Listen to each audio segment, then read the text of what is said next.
tradisyon ng mga Pilipino ang magmano sa mga matatanda, ninong at ninang, pagbigay galang sa mga nakakatanda. Ang kultura nagsisilbing pagkilanlan ng mga lugar na nabuo upang matugunan ang mga pangangailangan ng mga tao sa pamamayan.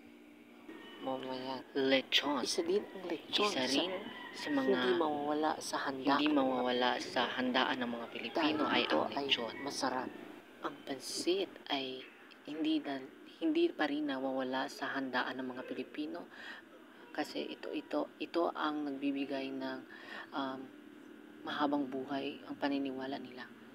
Ang dasal ng picnic, ito ay kadalasan maraming pwede pamilya, kaibigan, kamag-anak, pwede silang magpi-picnic. Ang kultura ng mga Pilipino ay pagsaluhan ng mga pagkain na inahanda at na kahit konti lang or kahit hindi gaano karami ang pagkain ay basta sama-sama sila sa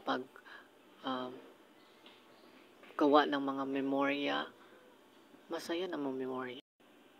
Ito din ay ginagawa sa kadalasan sa beach, sa resort, pool, sa ilog, at saka iba pa. Pagdarasal, isa rin ito sa kultura ng mga Pilipino dahil ito ay dinala ng mga Espanyol dito sa Pilipinas upang sinakop nila ang Pilipinas. Likas din sa mga Pilipino ang mapagbigay sa kapwa, matulungin. Kahit walang kapalit ay tinutulungan ito, mahirap ka man o isa rin sa mga kultura ng mga Pilipino ay dumako sa mga magagandang tanawin dito sa Pilipinas. Halimbawa dito ang Marloquet Falls ay ang tourist spot ng Zamboanga City.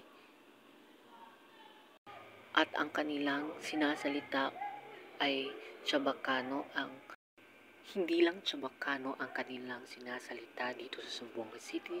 Meron din Tausug, Yakan, Samal Bangingi at iba pa.